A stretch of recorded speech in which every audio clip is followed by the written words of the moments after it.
Hello everyone, नमस्ते। I am Babita Gupta. Welcome back to English classes by Babita Gupta.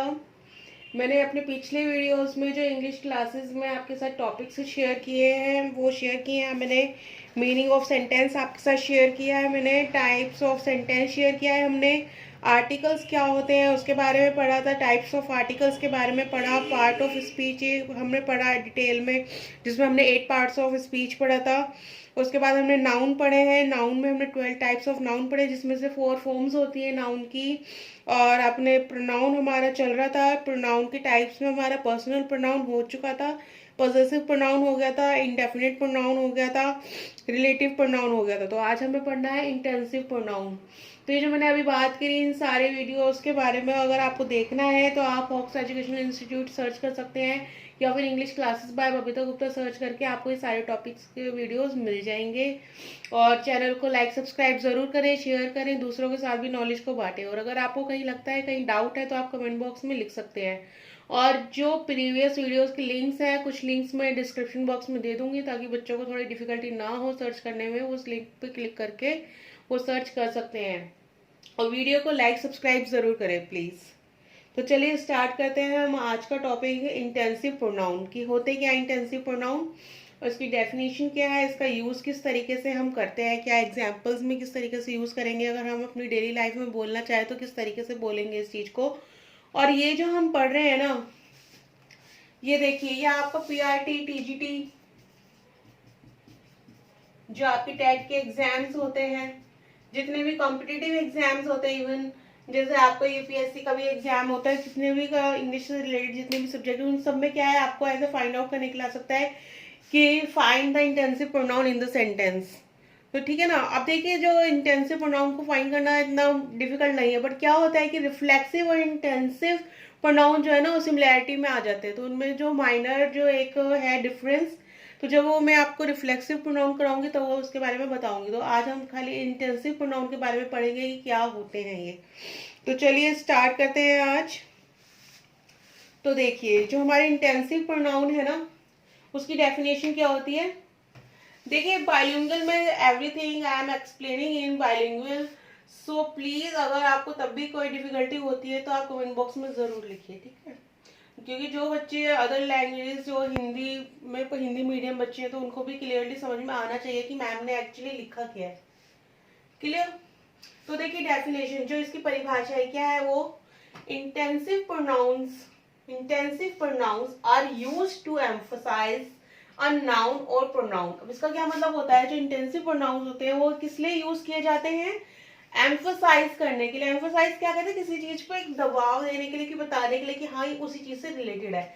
अब emphasise किसको कर रहे हैं, ये नाउन और प्रोनाउन को।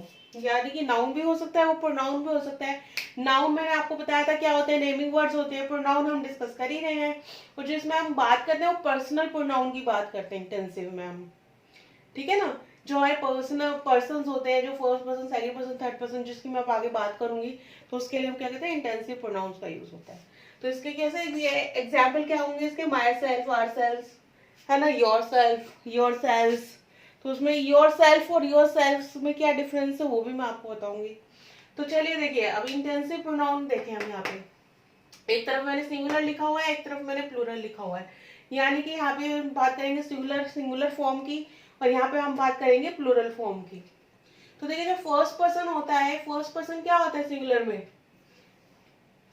आई होता है, और आई का ही क्या बनता है, माई सेल्फ। किससे बनाए, आई माई सेल्फ। यानी कि जब हमारा प्रोनाउन आई होगा तो उसके साथ क्या यूज होगा, माई सेल्फ। इसी तरीके से सेकंड पर्सन, जब हम सेकंड पर्सन किसी के बारे में जब बात करते हैं तो क्या होता है, योर सेल्फ, ठीक है ना। सेकंड पर्सन जिससे हम बात कर रहे हैं, दैट इज सेकंड पर्सन, और उसका क्या होगा प्रोनाउन, यू। क्लियर। तो यू का क्या होगा, योर सेल्फ हो जाएगा। इसी तरीके से थर्ड पर्सन। अब थर्ड पर्सन में क्या होता है, जिसके बारे में हम बात कर रहे होते हैं। फर्स्ट पर्सन जो बात कर रहा होता है, सेकंड जिससे बात कर रहे होते हैं, थर्ड पर्सन जिसके बारे में बात हो रही है, दैट इज थर्ड पर्सन। सो क्या होते हैं इसमें, हिमसेल्फ, हरसेल्फ, इटसेल्फ। अब देखिए, जो हिमसेल्फ है वो किससे बना है, ही से। हरसेल्फ किससे बना है, शी से। और जो आपका इटसेल्फ है वो किससे बना है, इट से। क्लियर। तो ये थर्ड पर्सन की बात हो गई, और ये हमने बात की थी सिंगुलर की, यानी कि सब ये क्या है, एक एक बंदे की बात हो रही है, यानी ये वन पर्सन है ओनली। अगर मैं हूं तो मैं अकेले, यू जिससे मैं बात करी वो भी एक ही है, वन पर्सन है। और जो हम थर्ड पर्सन के बारे में बात करें तो वो भी एक सिंगुलर ही है। क्लियर। अब देखिए प्लूरल, प्लूरल क्या होते हैं, जो एक से ज्यादा होते हैं। और जब हम प्लूरल में फर्स्ट पर्सन की बात करते हैं तो क्या आ जाता है, आरसेल। अब देखिए जो आरसेल बना है वो किससे बना है, वी से बने हैं। वी के जहां वी यूज होगा वहां क्या आएगा, वहां क्या आएगा, आरसेल्स।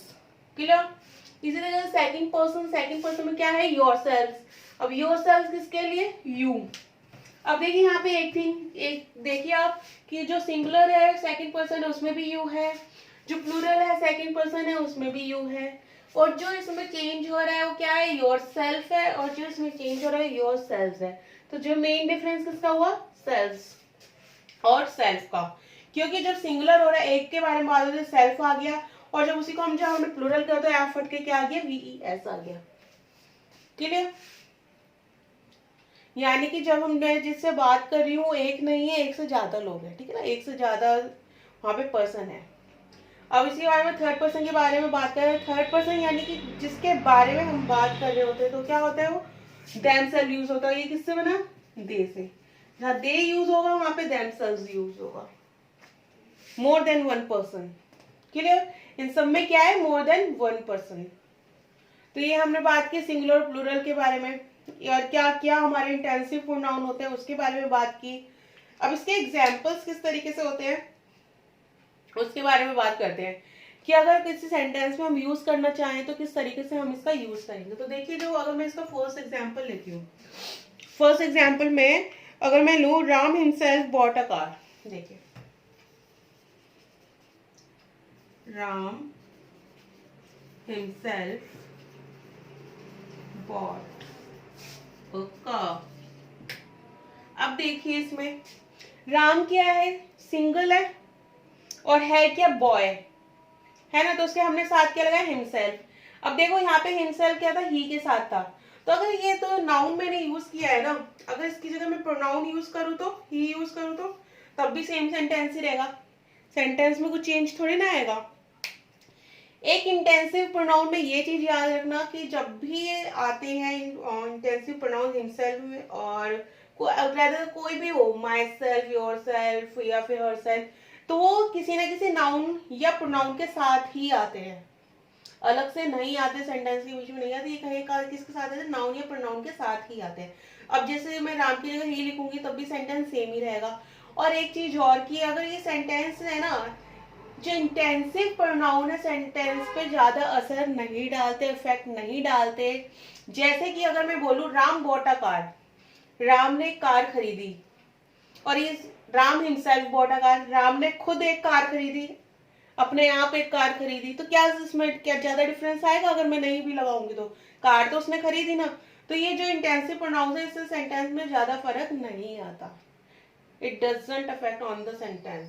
क्लियर। तो देखिए अब राम के साथ हमने लगाया ही। अब इसी तरीके से मैं यहाँ पे क्या कर सकती हूँ, शी हरसेल्फ कर सकती हूँ, है ना, बाकी सेंटेंस सेम कर दूं। She herself bot a car, यानी कि उसने अपने आप कार खरीदी। अब ये लड़की के बारे में बात हो गई। क्लियर। इसी तरीके से मैं यहाँ पे आई कर दूं तो, I myself bought a car, मैंने खुद एक कार खरीदी। तो कोई चेंज नहीं आएगा इसमें। हमें क्या है, सेंटेंस में यूज करना आना चाहिए, हमें पता होना चाहिए कि किस तरीके से वर्ब यूज हो रहे हैं, किस तरीके से ऑब्जेक्ट यूज हो रहा है। अब मैं यहाँ पे ही के शी भी कर सकती हूँ, आई भी कर सकती हूँ, depends on the situation and depends on the sentence and depends on the demand of the sentence. So please notice this, and if you are writing on the notebook, so please note down all things. तो चलिए अब इसके बारे में, ये मैंने बात की ही, शी और माई सेल्फ के बारे में मैंने बात की, ये सारे बारे बात की। और जो देखिए इट सेल्फ है ना, इट सेल्फ किसके लिए यूज होता है, मैंने आपको बताया था। इट किसके लिए यूज होता है, नॉन लिविंग थिंग्स के लिए यूज होता है, एनिमल्स के लिए यूज होता है, बेबी के लिए यूज होता है, न्यूटर इसको हम बोलते हैं, ठीक है ना। तो इसके लिए अगर हम कोई एग्जाम्पल अगर लेना चाहूँ तो किस तरीके से होगा,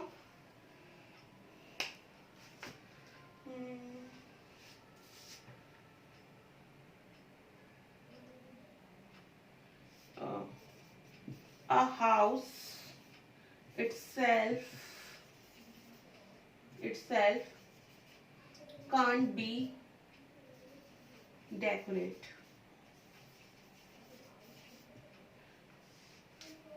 A house itself can't be decorate, यानी कि एक हाउस अपने आप डेकोरेट नहीं हो सकता।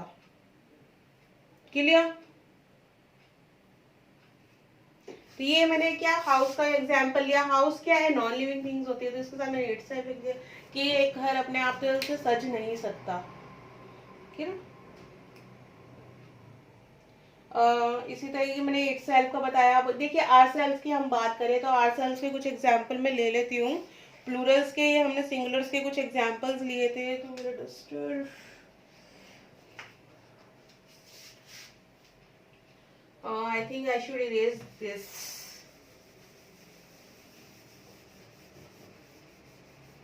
Okay. I think this space is sufficient. Okay. So I am not erasing the other things. Okay. So now we will take next example of ourselves. तो ourselves में क्या देंगे?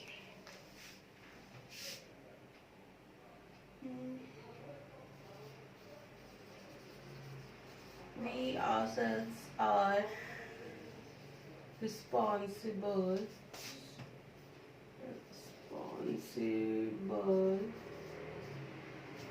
Sorry. We ourselves are responsible for all mistakes. Clear?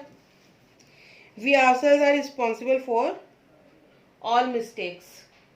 यानी कि हम क्या है, खुद ही जिम्मेदार है किसके लिए? जितनी भी गलतियां हुई हैं। क्लियर? तो देखिए अब यहाँ पे मेन चीज हमें क्या नोटिस करनी है, वी आवरसेल्व्स। तो ये क्या है हमारा? इंटेंसिव प्रोनाउन है। We ourselves are responsible for all mistakes.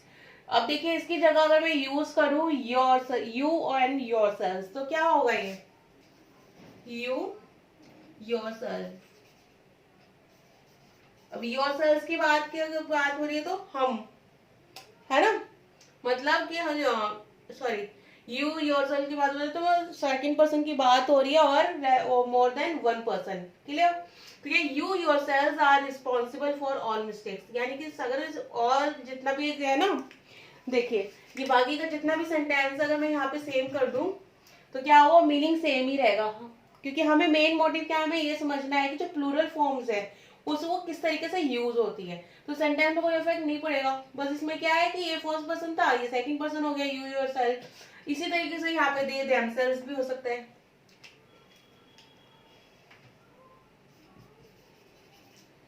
They themselves are responsible, और बाकी का सेंटेंस सॉन्ग जैसे था वैसे के वैसे ये यहाँ पे आ जाएगा।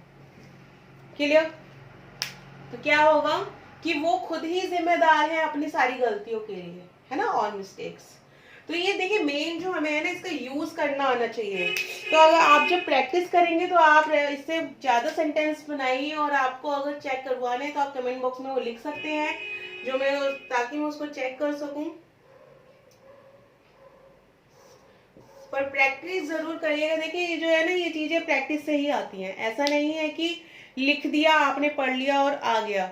आपको इसका प्रैक्टिस करना पड़ेगा। Even in the daily life you have to use all this words.